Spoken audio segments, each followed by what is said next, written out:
Hello, my people, my beloved Kenyans, my brothers and sisters, my parents, and any other person who have seen Kenya to be a better place for them to come and stay and do their business and do whatever they're doing with a good heart and try to develop Kenya, make Kenya become a better place for every person's dwelling or every person's residence. It's a beautiful country that we're born in and a beautiful place for each and every person to stay in. But of recent, things are happening in this country that might lead this country to a very, very dangerous zone that we might not even recover maybe up to 10 years, for 10 years before we come back to a good country that is prosperous, a country that can, keep up her people, a country that can protect her people, a country that uh, respects democracy in the country that is full of love and care for each and every individual. Of recently, we've had events that are really, really destroying the country and putting the country in a very wrong direction, even leading to very many investors going out of this country, trying to invest in other countries because of the instability in this country. We'll talk about political instability and security instability in this country, of course. If there's a political instability in every country, even the security of that country won't be good, and even the economy of the country will go down. But in this instance, there are few people who are playing those politics in this country. Maybe two or three people that are playing those politics in this country, trying to make Kenya not a habitable place, not only for the foreigners who are coming in the country, but even for the citizens of the country itself. Citizens of Kenya themselves are finding it hard for them to live in their own country just because a few people have decided to take Kenya at hostage and the whole country at hostage, looting the country from every direction possible and trying to amass that wealth to themselves. The danger of whatever they're doing is whatever they're looting, they're not investing it in the very country they're looting from, but they're investing in other countries or taking the money or the resources to offshore uh, banking systems, and that money is working for those people in those offshore countries but not in the country of Kenya. It's simple. It's like a brother who doesn't want a brother to till the land that the father allocated them, and you rather scare the brother from working cultivating that land but allow the neighbor to cultivate that land. That is simply trying to torture your brother but benefiting the neighbor. So the neighbor is really clapping and celebrating on whatever is happening in your yard or in your family as he benefits from that country. I'd rather tell the guys who are really corrupt in this country to try to invest that money in this country to make the economy of this country running. That is the only way that this country will keep it. There are very many unemployment situations. Very many young people and old people, middle-aged people have lost their employments because of whatever current situation that is happening in this country. Each and every day, people are losing their jobs. There are no jobs for those who have lost jobs because you cannot get a job at any company or anywhere because there are people are not hiring. Companies are not hiring. Why are they not hiring? They are not making profits. Why are they not making profit? They are not making profits because businesses are not working, no longer working in this country. Each and every day you'll see small business owners closing up their shops because they can no longer maintain their businesses. They can no longer pay their bills. And what does that mean? If very many people don't have jobs in a given place or in a country, that means the rate of crime will increase in that country because people want to survive. And how do they survive when they cannot get jobs? How do they survive when they cannot get whatever they want? How can they survive if they cannot eat? Of course, they will try to come up with ways of trying to survive, and the ways of trying to survive will be trying to get to what the neighbor has to try to keep themselves up. And this is all because of two people who are trying to take Kenya hostage because of their own individual benefits and not the benefits of the people that they are claiming that they are fighting for. And when I'm talking about this, I'm talking about our president and the deputy president of this country. When they were campaigning, they had very good, I say very good ideas that they were selling to people. Uh, the propaganda or the ideas that they had were to make the economy of the Kenya run within a very short time possible, to provide jobs for each and every young person who is jobless, to make sure that those who are graduating from universities have placements, and those placements are well-paying placements, to make sure that even the least people in the community that they call Mama Mboga have something that they're looking onto, something they're touching onto, that their sales are growing up each and every day to make them be able to take their children to school and make them able to try to provide for themselves and for the needs of their own families. All that, another was for the border guys. Very good promises to the border guys and trying to make them feel that they are better placed. Very good promises to the church and trying to make sure that trying to make assure the church that when he's in the presidency things will work better for the church and all that. Have we seen any of these things being fulfilled at any cost? No. We've seen more mama mbogas closing up their bandas of mboga selling each and every day because they cannot afford whatever they are give, whatever the government demands of them. Have we seen more piki on the roads? We've not seen many boda on the road because again, people cannot afford to buy those boda. People cannot afford to buy, the fuel to make the boda work. Instead of life becoming easy, life has become so much harder for the people that they promised that they will work for. What about the church? The church has no place to sign, has no place, has no place to rejoice. They have no chance because much has been, much has been directed unto them, even to a level that they are being told that they very, very, very tithe and offerings that that were never taxed. Since the independence of this country will soon be taxed, and they will have to pay those taxes and registrations and all the other things that will make them lose a lot of money that they've been keeping. More so, they are telling the church that they cannot go ahead to continue, reaching out and sharing their faith with other people without the consent of their own people. Even their own children, pastors should not, or believers should not share their faith with them because they have not consented. Unless the children consent, that's when there will be the parent or whoever, the foster parent or whoever is involved, the guardian will be able to share the gospel with them. But as much as they are trying to tell you not to share the gospel of these people, what are they trying to impose on other people? They're trying to impose on Kenyans and the children and students in school and pupils in school other foreign ideologies, and trying to make sure that they are done in a way that it's a must for each and every student who is in school and every child who's in school. We talk about the issue of children trying to identify the sexuality at the young age and trying to say, this is what I want to be. They're trying to push it in the schools and trying to make the students, our children, go for it, but they're trying to tell their parents and their teachers not to share their faith with those children. So what are we trying to get out of this?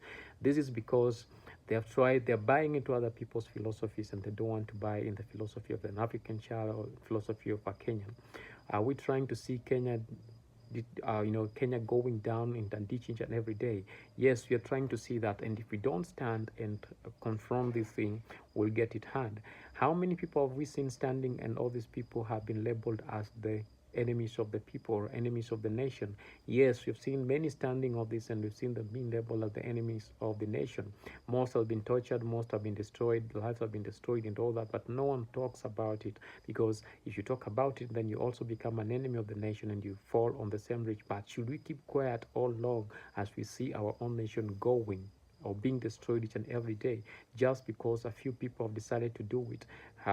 They are in power, they have everything they need, they have the power, they have the machinery, government machinery, to do whatever they want to do, and no one can ever ask them. Yes, no one will ever ask them now, but will they live forever for no one to be able to ask them and all sort of thing?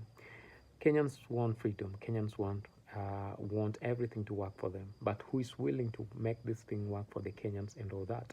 Are Kenyans ready to take over? Yes, we saw the Gen Z Mandamano protest going all around the country, and things was the government was able to to relent and try to do what the Gen Zs were demanding.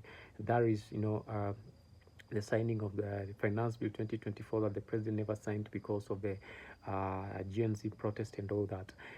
We've come to other things, the projects that the government started doing. How many projects have been fulfilled? We've seen Morara, Kebaso going around and trying to show the people that it's not happening. Whatever they told you is happening is no longer happening, and maybe it will never ever happen as long as we're not standing for it. Has he been mentioned as an enemy of the people? Yes, there are people who are on side, taking sides and all these other things. Now we're going through what we call the impeachment of the deputy president, the motion that is in the parliament and the Senate. And on these, people have already taken sides. There are those who are saying, what Gachagua has done, the deputy president Gachagua has done, the president has done much worse than or much greater than that. So if there is an impeachment, then the two of them must be impeached. We cannot impeach one person and leave the other person. We cannot, just impeach one person and leave the other person running. The simple thing that they're saying is, We cannot arrest one thief and leave the other thief running, because he will continue stealing, or he continue making everything work for him as whatever has been working for him. So where are we headed as a country? Where are we headed as a country? What do we want as Kenyans? No, sometimes we might take this thing literal, but this thing is not that literal as we think. I believe it's more of a spiritual battle that Kenyans need to get and engage themselves in. But meaning, saying that's a spiritual battle that Kenyans engage themselves in. I'm not saying that, there should be no practical activities or practicality happening. Neither that people should just be praying and praying and praying and praying, but then nothing happening. Again, we all understand that prayer, faith without actions is dead. So as we pray, we also need to be doing something on the ground. And I'll say this: we've seen mandamano from all areas of the all cadres in this country, all people with all professions, young, both children, both youths, both all people have gone on the street to fight for the freedom of this country. We call it the second liberation or third liberation, whatever you want to call it. And now everything that they've been crying for and calling unto is still happening within the country. Is there something else that these people need to do, that Kenyans need to do, to make sure that everything is working? I had asked a question: if we continue working the way we are working, will Kenya ever recover from whatever is happening sooner? Or might it take longer for Kenya to recover from whatever is happening? Yes, it might take longer for Kenya to recover from whatever is happening. If we have to impeach the president and the deputy president, is the country capable to take care, to have whatever is enough for them to take care, to bring another leadership into control? And who is willing, or who is pushing all these things that will take control? Who will become the president, the deputy president? How long will it take for everything to come back to whatever it is, to a better place where Kenyans will say, truly, we are enjoying our country and we are better and we have whatever we want as a country? How long will it take? Okay, the system is messed up, not just on the top, but from the ground to the top. Everything is messed up. So if changing the leadership from the top will also mean that you change the leadership from the beginning, from the grassroots, because all this thing, all this disease, all this corruption has gone deeper and deeper and deeper to the grassroots. So is there something that we need to do as Kenyans to make sure that things are working? Yes, there's some that we need to do. But this generation is just laying a foundation of the very many things that need to be looked into to make sure that the country is at a safer place. We might not enjoy the fruits of our labor. We might not enjoy the fruits of the hard work that we are doing, but we are making assurance, or we are assuring our children, that they'll have a better country to live in. Does it mean that that batch of bad leaders is done with, or bad politician is done with, that the next politicians who are taking over with the good politicians will be accountable to whatever they are doing? Remember, it's a seed that has been planted, and there are those who are enjoying and those who are suffering. Those who are enjoying don't see any need of trying to change the leadership, because that is where they're getting whatever they're getting from, to make them live a bigger life that they're living. But those who are suffering are the few people who are calling, are the many people who are calling unto it. So those who are not suffering will not join it, but it's a seed that has been planted. So it's Kenya for everyone, and everyone who gets a chance to loot as much as they can. But let me ask a question: what does it mean to you to gain the whole world, or how does it benefit you to gain the whole world and lose your soul? Okay, that is a question that most people will not answer, because even the people within the church have engaged and gone to bed with the very, very government and trying to loot the very, very country that they should they're supposed to be protecting. They have forgotten their faith to a level that faith doesn't matter, but riches of this world matters more to them than the faith that they proclaim each and every Sunday as they stand before their congregants to try to tell them what to do and what God demands them to do. So you're telling me that's what God demands me to do, but you're not doing it. Are you doing the right thing? The very thing that they say, don't do what I do, but do what I say. Is it really practical when you do that? It's not really practical, because most of the people learn from seeing and not from doing, or not from hearing. So they'll do what you do more than do what you really say, because they know what you say doesn't weigh that much as what you do.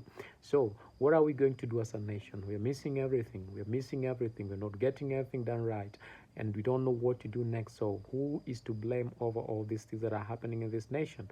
Are we Kenyans to be blamed for whatever is happening? Yes, we aided. Did we aid some of these things that are happening? Yes, we aid them, because we see them each and every day, but we cannot speak against them, or we cannot call them out. We still feel like someone has to call them out. It's until something goes wrong and worse, then people will come and talk about it.